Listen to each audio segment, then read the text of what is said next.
time to overcome our personal struggles. It's time to overcome our personal struggles, setting fire to the stories of our past selves.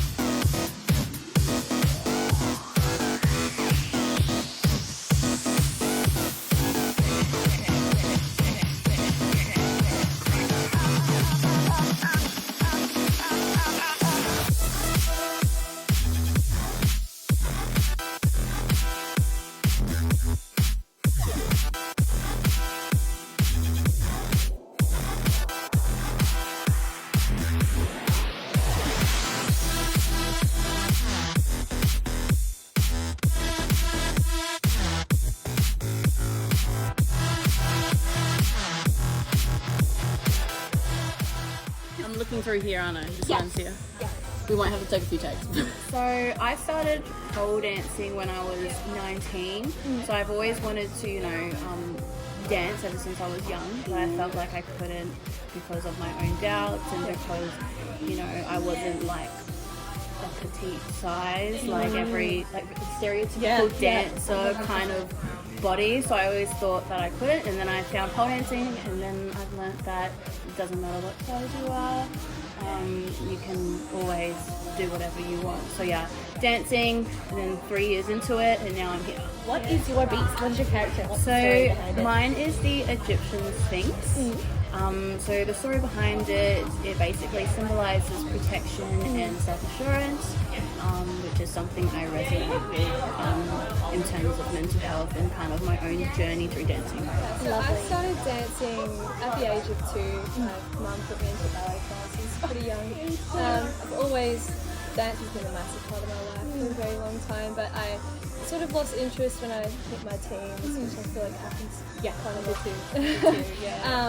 But yeah, later realised that I really love performing, and I just love being on stage. I love being central.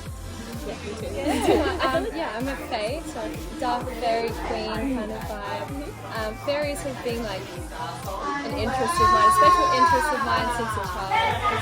I'm autistic, and autistic people, they find their little niche and they want to learn every little thing about it. And that was me with fae, fairy creatures and goblins and all that sort of stuff. And I love the dark side of it, like the really creepy, wispy, different version of it pretty much. Yeah, it's not all happy. Tinkerbell. Yeah. The more darker version. Yes. But still really beautiful. Yeah.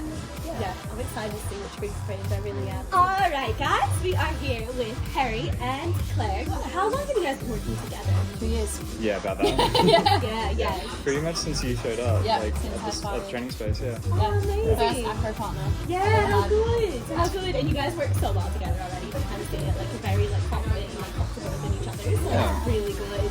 Can you guys give me a little bit of background on your characters and what they mean for you guys and the story behind it? Yeah, so the kind of myth or fairy tale that we kind of went with was Orpheus and Eurydice, which is Bard has his wife die and he kind of tries to go to the underworld and bargain with Hades to get her back. Kind of thing? Get her back. Yeah. And it's a tragic tale in that, like right before he's given the ultimatum of the precondition that if you want her to come back, you have to, not look at her until the light of the sun strikes her as she's walking out of the underworld. And right as he's about to come right up to the surface and she's about to be safe, he turns around and looks at her, and that breach of faith dooms her to not come back. But also proves that he loves her because he wanted to make sure that she was okay and she was still with him, and so it's a little bit of a tragic love story kind of thing. a little bit, but also the interplay between love and trust and faith. I think acrobatics. Yeah. Trust is a huge thing. 100%. And you can't always see people when but you just have to know what they're doing and that they're going to do their job. I love that. I love the story behind it that you guys Yeah. have come up with as well, and how that kind of relates to I guess everyday life. Yeah. So that's Yeah. beautiful. Thank you. Thanks, guys. So I was a gymnast for 15 years.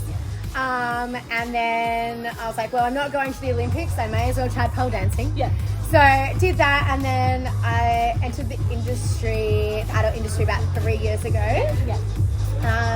And since then, I've found that like there's so much more to the industry than what people think. 100%. So like I've become really involved in performing. Yeah. So my beast is a dragon, and it kind of symbolizes like fierce independence and courage.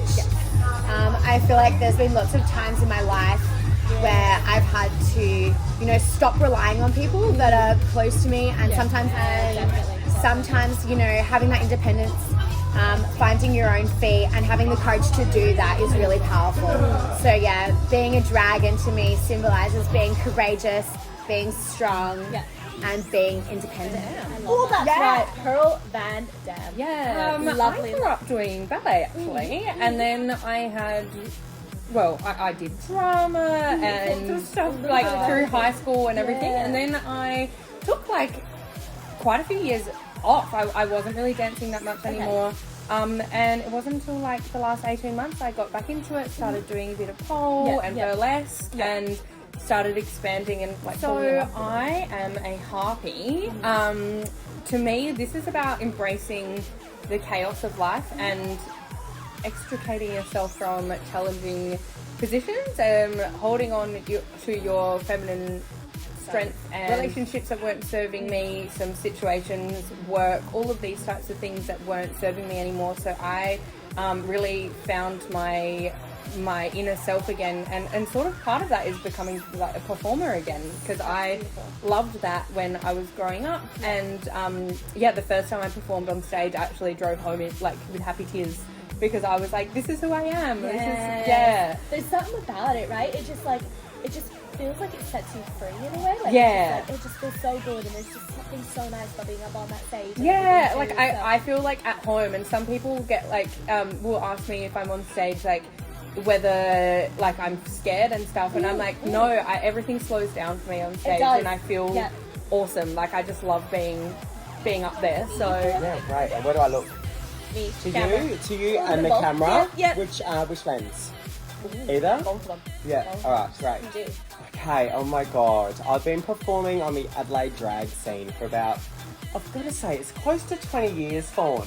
It's close to 20 years. You got to take a couple out for COVID. The breaks. But I think 18 years. Molly Morphine has been on the Adelaide and Australian scene, being a cabaret performer, stand-up comedian, and just general party girl.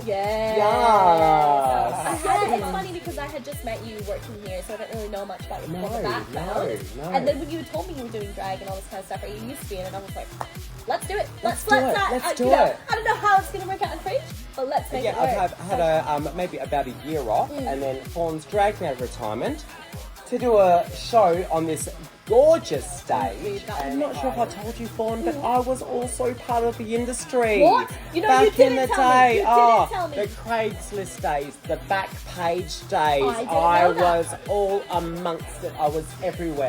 I understand the stigma of being a performer and also being part of the sex industry, and mental health is a big part of it. Oh my God. Yes. So how does your character kind of relate to that? What is your character and how does it relate? Okay, so I've been developing my character. I'm a gorgeous winged unicorn Pegasus who takes inspiration from the childhood toy box from the 90s, so it's all rainbow colours and everything. So I'm exploring those details amongst my experience in the sex industry.